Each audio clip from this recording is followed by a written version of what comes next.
बहुत समय पहले की बात है। विजयनगर राज्य में राजा चंद्रवत का राज था। उनकी एक रानी थी, उनका नाम सुमित्रा था। राजा के विवाह को कई वर्ष बीत चुके थे, लेकिन अभी तक उनकी कोई संतान नहीं थी। राजा इस बात से बहुत परेशान रहते थे। समझ नहीं आता मित्र, आखिर मेरे राज्य के भविष्य का क्या होगा। विवाह को इतने वर्ष बीत चुके हैं, लेकिन अभी तक मुझे कोई संतान नहीं हुई। इसमें चिंता की क्या बात है मित्र? मुझे लगता है कि तुम्हें दूसरा विवाह कर लेना चाहिए। वैसे भी राजा कई विवाह करते हैं, शायद तुम्हें दूसरी रानी से संतान प्राप्त हो जाए। लेकिन बड़ी रानी के होते हुए ऐसी कौन सी स्त्री होगी जो मुझसे विवाह करने को तैयार होगी? तुम ही बताओ मित्र, क्या मैं बड़ी रानी के साथ न्याय कर पाऊंगा? मित्र, मैं तुम्हें कई वर्षों से जानता हूँ। यदि तुम्हें कोई आपत्ति ना हो तो मेरी बहन राजकुमारी शोभा तुमसे विवाह करना चाहती है। पहले भी मैं तुम्हें प्रस्ताव दे चुका था और एक बार फिर तुम्हें प्रस्ताव देता हूँ। अपने मित्र की बात मानते हुए राजा चंद्रवत राजकुमारी शुभा से विवाह कर लेते हैं। उन्हें बड़े ही सम्मान के साथ महल में लेकर आते हैं। लेकिन जब बड़ी रानी को ये बात पता चलती है तो वो बहुत दुखी होती है। महाराज, आपने मेरे होते हुए इस प्रकार दूसरा विवाह कर लिया। मैं आपको संतान न दे सकी, इस कारण आपने मेरे साथ इतना बड़ा छल किया। नहीं नहीं महारानी, आप सदा इस राज्य की महारानी रहेंगी। आपके सम्मान में कभी कोई कमी नहीं आएगी। राजाओं के कई विवाह होते हैं, इस कारण मैंने दूसरा विवाह करना उचित समझा। रानी सुबह के आने से बड़ी रानी बहुत ज्यादा दुखी रहने लगी थी। इस समय में जब छोटी रानी गर्भवती हुई तब राजा बहुत प्रसन्न हुए। लेकिन एक दिन अचानक मंत्री भागता हुआ राजा के पास आया। महाराज महाराज, दुश्मन ने हमारे ऊपर हमला कर दिया है। बड़े स्तर पर युद्ध की तैयारी करनी होगी। कृपया आप मेरे साथ चलिए। राजा युद्ध करने के लिए नगर से बाहर चले जाते हैं। उन्होंने छोटी रानी से वादा किया था कि बच्चों के जन्म के समय वह उनके साथ होंगे, लेकिन ऐसा संभव नहीं हो सका। छोटी रानी ने एक सुंदर पुत्र को जन्म दिया। क्या छोटी रानी ने पुत्र को जन्म दिया है? अब तो महाराज मेरा चेहरा तक नहीं देखेंगे, केवल छोटी रानी और उसके बच्चे से ही प्रेम करेंगे। तभी मंत्री वहाँ पर आता है। हाँ महारानी, अब तो आप इस नगर की रानी नहीं बल्कि दासी बनने वाली हैं, क्योंकि राजा का सारा ध्यान तो अपने पुत्र और उसकी माता पर होगा। नहीं मंत्री नहीं, कोई योजना बनाओ। मैं इस नगर की दासी नहीं बनना चाहती। मैं हमेशा महाराज की बड़ी रानी बनकर रहना चाहती हूँ। यदि आप बुरा न माने तो मेरे पास एक योजना है। इससे आपके रास्ते का कांटा पूरी तरह से साफ हो जाएगा। मंत्री बड़ी महारानी को अपनी योजना बताता है। ठीक है मंत्री, तुम यहीं रुको, मैं अभी आती हूँ। रानी छोटी महारानी के कमरे में जाती है, जहाँ पर वह सो रही होती है। पालने में एक छोटा बच्चा होता है। बड़ी रानी उसे उठा लेती है और ले जाकर मंत्री को दे देती है। ये लो मंत्री, और इसे खत्म कर दो। ध्यान रहे, इस बात का पता किसी को नहीं चलना चाहिए। मंत्री अपने 2 सैनिकों के साथ छोटे बच्चे को लेकर जंगल की ओर चला जाता है। सैनिक छोटे बच्चों के ऊपर तलवार चलाने वाले होते हैं। तब तक वहाँ पर एक लोमड़ी आ जाती है। सैनिक छोटे बच्चों को क्यों मारना चाहते हैं? मुझे इन्हें रोकना होगा। अचानक लोमड़ी सैनिकों और मंत्री के सामने आकर खड़ी हो जाती है। उसे घूरता हुआ देखकर सैनिक और मंत्री बहुत डर जाते हैं और वहाँ से भाग जाते हैं। आज बड़े दिनों बाद इतना कोमल और ताजा ताजा मांस खाने को मिलेगा। इधर राजा युद्ध से वापस आते हैं तो बड़ी महारानी दुखी होने का नाटक करती है। अनर्थ हो गया महाराज, अनर्थ हो गया। रानी ने आपके पुत्र या पुत्री नहीं बल्कि एक मांस के टुकड़े को जन्म दिया है, और ये टुकड़ा इस राज्य के लिए बहुत अशुभ है महाराज। किंतु ये कैसे संभव है रानी? मुझे विश्वास नहीं कि कोई स्त्री किसी मांस के टुकड़े को जन्म दे सकती है। यदि आपको मेरी बात पर विश्वास नहीं है तो आप स्वयं चलकर देख लीजिए। राजा और बड़ी रानी दोनों छोटी रानी के कमरे में जाते हैं। वहाँ पर छोटी रानी बार बार अपने बच्चों के बारे में पूछ रही होती है। मैं सच कह रही हूँ, मैंने एक सुंदर पुत्र को जन्म दिया था। वो बहुत छोटा सा और सुंदर था, फिर ना जाने वो कहाँ गायब हो गया महाराज। बस रानी बस, मैं समझ गया हूँ। आप मेरा ध्यान पाने के लिए ये सब कुछ नाटक कर रही थी और आखिरकार अंत में आपने ये बहाना बनाया। महाराज मैं सच कह रही हूँ, हमें पुत्र प्राप्त हुआ था। मैं आपको कैसे विश्वास दिलाऊं? मैंने स्वयं अपने कानों से उसकी आवाज सुनी थी। राजा छोटी रानी को जेल में बंद करवा देते हैं। बड़ी रानी अपनी योजना को सफल होता हुआ देखकर बहुत प्रसन्न होती है। 20 साल बाद। मंत्री जी, कितने कष्ट की बात है कि अब मैं बूढ़ा हो चला हूँ, लेकिन मुझे इस राज्य का कोई भविष्य नजर नहीं आता जो मेरे बाद राजा बन सके। महाराज, ये एक चिंता का विषय है, लेकिन फिर भी मैं आपके साथ हूँ। मेरा पुत्र चंदन वीर और प्रतापी है, पूरे 20 वर्ष का हो चुका है। अगर आप कहें तो वो आपकी सेवा में उपस्थित है।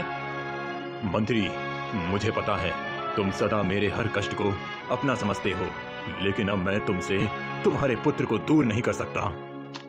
राजा वहाँ से चले जाते हैं। मैं यही तो चाहता हूँ कि मेरा पुत्र मुझसे दूर हो और इस नगर का राजा बने, लेकिन ये बूढ़ा महाराज समझता ही नहीं है। कोई और योजना तैयार करनी पड़ेगी। नगर में एक बुढ़ी स्त्री गायत्री अपने बेटे के साथ रहती थी। उसका बेटा धर्मपाल बहुत ही ज्यादा मेहनती और होशियार लड़का था। अरे देखो देखो, धर्मपाल आ गया। और भाई, पिताजी मिले या नहीं? जब तुम्हें तुम्हारे पिताजी मिल जाएं, तो जरा हमसे मिला देना। तुम लोग हर समय मेरे पिता के बारे में क्यों पूछते रहते हो? कितनी बार बताया है कि मेरे जन्म के समय मेरे पिताजी का देहांत हो गया था। नहीं धर्मपाल, मेरी माँ कहती है कि तुम्हारे परिवार का कोई अता पता नहीं है। जिन्होंने तुम्हें पाल पोस कर बड़ा किया है, वो तुम्हारी असली माँ नहीं है। अरे भाई, अभी तक धर्मपाल पिता को लेकर संदेह था और अब माताजी को लेकर भी संदेह है। तुम अनाथ हो, अनाथ। गांव वालों की ऐसी कड़वी बातें सुनकर धर्मपाल गुस्से में घर वापस आ जाता है और अपनी माँ से सारी बात कहता है। अरे बेटा, तू क्यों लोगों की बातों पर ध्यान देता है? तू तो मेरे लिए राजकुमार है, राजकुमार, और मैं ही तेरी माँ हूँ। धर्मपाल को अपनी माँ की बातों पर संतोष नहीं होता है। वो जंगल की ओर लकड़ी लेने के लिए चला जाता है। जंगल में उसे एक सूखा पेड़ दिखाई देता है जिसे वो काट रहा होता है। कभी माँ का पता नहीं, कभी पिताजी का पता नहीं। ये गांव वाले ना जाने क्यों मेरा इतना मजाक उड़ाते हैं। आखिर कब मेरा समय बदलेगा? तभी वहाँ पर एक लोमड़ी आती है। लोमड़ी को देखकर धर्मपाल पहले डर जाता है। तुम डरो मत, मैंने तो बस तुम्हारी बातें सुनी, इसलिए तुम्हारे पास चली आई। चिंता मत करो, तुम्हारा समय बहुत जल्द बदलने वाला है। और तुम इतने विश्वास के साथ ये कैसे कह सकती हो कि मेरा समय बदल जाएगा? क्या तुम कोई ज्योतिषी हो? नहीं, ज्योतिषी तो नहीं हूँ, किंतु तुम्हारे भाग्य के साथ मेरा योगदान जुड़ा हुआ है, इसलिए मैं इतने विश्वास के साथ कह रही हूँ कि तुम्हारा समय अवश्य बदलेगा। इतना कहकर लोमड़ी वहाँ से चली जाती है। तभी धर्मपाल देखता है कि राजा अपने कुछ सैनिकों के साथ उसकी ओर बढ़ रहे हैं। ये तो राजा हैं, इनके जीवन में कितना अधिक सुख है। मैं भी कहीं का राजकुमार होता तो मुझे भी किसी प्रकार का कष्ट नहीं होता। तभी धर्मपाल देखता है कि अचानक राजा के सामने एक शेर आ गया और वह उनके ऊपर हमला करने वाला है। वह अपने आप को रोक नहीं पाता है और अपनी कुल्हाड़ी लेकर शेर से भिड़ जाता है। थोड़ी ही देर में वह शेर को जख्मी कर देता है। अब आप पूरी तरह से सुरक्षित हैं महाराज। मैंने शेर को घायल कर दिया है, अब ये आपका कुछ नहीं बिगाड़ सकता। बच्चे, तुम बहुत बहादुर हो। तुम्हारी बहादुरी देखकर मैं हैरान हूँ। तुम कौन हो और कहाँ रहते हो? आज तुमने मेरी जान बचाकर मुझ पर बहुत बड़ा उपकार किया है। महाराज, मेरा नाम धर्मपाल है। मैं पास के गांव में अपनी बूढ़ी माता के साथ रहता हूँ। इस जंगल में लकड़ी काटने आया था, लेकिन तभी शेर को देखकर अपने आप को रोक नहीं पाया। बेटा, इस समय तो मेरे पास तुम्हें इनाम में देने के लिए कुछ नहीं है। तुम मेरे साथ राजमहल चलो, मैं तुम्हें जो मांगोगे वो दूंगा। मुझे लगता है तुम्हें तो मेरी सेना में होना चाहिए। राजा धर्मपाल को महल में लेकर जाते हैं और उसे मुख्य सैनिक का पद दे देते हैं। धर्मपाल सैनिक का पद पाकर बहुत खुश होता है। उस लोमड़ी ने सच कहा था, मेरा भाग्य तो सचमुच बदल गया। राजा का सैनिक बन गया, हर माह वेतन मिलेगा। इससे माँ भी बहुत प्रसन्न होगी। धर्मपाल सैनिक बनकर उस जेल की सुरक्षा में जाता है जहाँ पर छोटी रानी को कैद किया गया होता है। वह जैसे ही जाकर जेल के सामने खड़ा होता है, छोटी रानी उसे देखकर पहचान लेती है।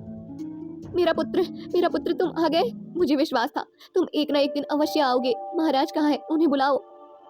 सब ठीक कहते हैं, महारानी का दिमागी संतुलन बिल्कुल ठीक नहीं है। भला मैं इनका पुत्र कैसे हो सकता हूँ? आप शांत हो जाइए महारानी। पहले धर्मपाल रानी की बातों पर कोई ध्यान नहीं देता है, लेकिन धीरे धीरे जब वह हर दिन रानी के मन में अपने लिए ममता देखता है तो उसे समझ नहीं आता कि सच क्या है। आखिरकार वह प्रयास करके राजा को छोटी रानी के पास लेकर जाता है। महाराज, मैंने आपको कितने संदेश भेजे, लेकिन आप मेरी बात नहीं सुनते हैं। देखिए, ये हमारा पुत्र है। मैं अच्छी तरह से जानती हूँ ये हमारा पुत्र है। महारानी, आपकी तबीयत ठीक नहीं है, आप आराम कीजिए। और वैसे भी आपके पास क्या सबूत है कि धर्मपाल हमारा पुत्र है? महाराज, ये देखिए, इसके हाथ में एक निशान बना हुआ है। ऐसा ही निशान आपके हाथ में भी है। मुझे पूरा विश्वास है कि ये हमारा खोया हुआ पुत्र है। राजा जब धर्मपाल का हाथ देखते हैं तो उन्हें सचमुच विश्वास नहीं होता है कि जैसा निशान उनके हाथ में है, बिल्कुल वैसा ही निशान धर्मपाल के हाथ में होता है। राजा कुछ नहीं बोलते और वहाँ से चले जाते हैं। कहीं छोटी महारानी सच तो नहीं कह रही? धर्मपाल मेरा पुत्र, मेरा खोया हुआ पुत्र। मुझे पता लगाना होगा कि धर्मपाल के माता पिता कौन हैं। आखिरकार महाराज धर्मपाल की माता के घर पहुँचते हैं। उसकी माता राजा का बहुत स्वागत करती है। आइए आइए महाराज, आपका मेरी छोटी सी झोपड़ी में बहुत स्वागत है। आपने मेरे पुत्र को सैनिक बनाया, मुझ पर बहुत उपकार किया। क्या धर्मपाल सचमुच तुम्हारा अपना पुत्र है? देखो, मुझे सच सच बताओ, मैं किसी भी प्रकार का झूठ नहीं सुनना चाहता। महाराज, वो मेरा पुत्र है क्योंकि मैंने उसे पाल पोस कर बड़ा किया है, किंतु मैंने उसे जन्म नहीं दिया है महाराज। तो फिर वो तुम्हें कहाँ पर मिला? मुझे पूरी बात बताओ, मैं अधीर हूँ, मुझे सारी सच्चाई बताओ। राजा ने घबराते हुए कहा। बुढ़ी स्त्री राजा को बताने लगती है, महाराज, घनी अंधेरी रात थी, मैं बाहर बैठी हुई थी, तभी मैंने देखा एक लोमड़ी अपने मुंह में बच्चों को दबाए हुए स्त्री के घर के सामने खड़ी होती है। कितना सुंदर बालक है ये, तुम इसे कहाँ से उठाकर लाई हो? अगर तुम इसे अपना भोजन बनाने वाली हो तो मैं तुम्हें ऐसा नहीं करने दूंगी। यदि इसे मुझे अपना भोजन बनाना होता तो मैं अब तक ये कार्य कर चुकी होती, लेकिन मैं इसे तुम्हारे पास लेकर आई हूँ, तुम इसका पालन पोषण करो। लेकिन ये किसकी संतान है? शाही वस्त्रों में लिपटा हुआ है, देखने से तो कोई राजकुमार लगता है। समय आने पर इस बालक को जहाँ पर जाना है ये अपने आप चला जाएगा। अभी तुम इसकी माँ हो और तुम्हें ही इसका पालन करना है। स्त्री बच्चे को अपनी गोद में ले लेती है। उस दिन से मैं धर्मपाल की माता हूँ। महाराज, ये शाही वस्त्र मुझे धर्मपाल के साथ मिले थे, मैंने इसे संभाल कर रखा था। राजा जब बच्चे के शाही वस्त्र को देखते हैं तब उन्हें समझ में आ जाता है ये तो महल के वस्त्र हैं जो राजा ने स्वयं अपने आने वाले बच्चों के लिए तैयार करवाए थे। राजा महल की ओर लौटने लगते हैं। कौन ऐसा कर सकता है जो मेरे छोटे से राजकुमार को जंगल में छोड़ आया? मेरा दुश्मन मेरे आसपास ही है, लेकिन वो कौन है? सच्चाई जानने के लिए मुझे उस लोमड़ी को ढूंढना होगा जिसने मेरे बेटे की जान बचाई। राजा जंगल में लोमड़ी को ढूंढने लगते हैं। आखिरकार उन्हें वह लोमड़ी मिल जाती है। मैं जानती हूँ आप क्या सोच रहे हैं महाराज, लेकिन सच यही है कि धर्मपाल आपका राजकुमार है और उसे महल से निकाल कर जंगल में लाने वाले कोई और नहीं बल्कि आपकी मंत्री है।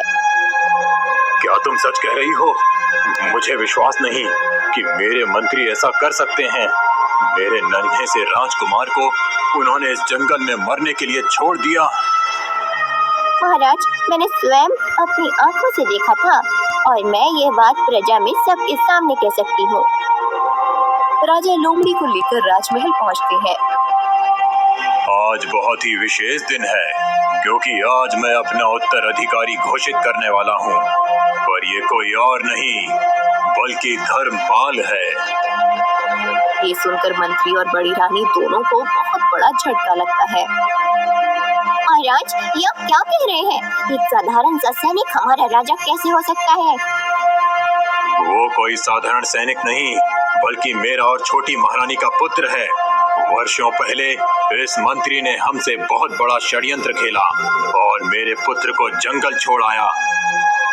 नहीं नहीं महाराज, ये झूठ है, मैंने तो ऐसा कुछ भी नहीं किया।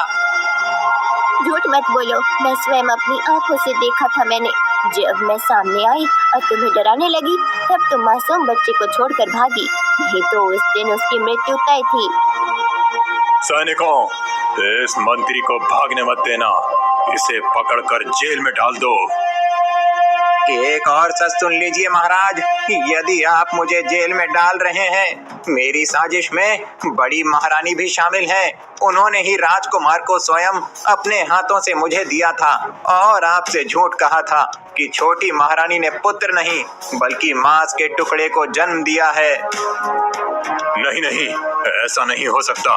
बड़ी महारानी, मैं तो आप पर बहुत विश्वास करता था, किंतु आपने मेरे साथ इतना बड़ा धोखा किया, मेरे इकलौते पुत्र को मुझसे छीन लिया। मुझे क्षमा कर दीजिए, मुझे क्षमा कर दीजिए महाराज। अपनी ईर्ष्या में मैं अंधी हो गई थी। मुझे लगा था कि आप केवल राजकुमार और उसकी माता का ही प्रेम करेंगे, मुझे प्रेम नहीं करेंगे, और इस कारण मुझे ये सब कुछ हो गया। राजा बड़ी महारानी और मंत्री को जेल में बंद कर देते हैं। धर्मपाल को नगर का राजा बना दिया जाता है। Thank you for watching.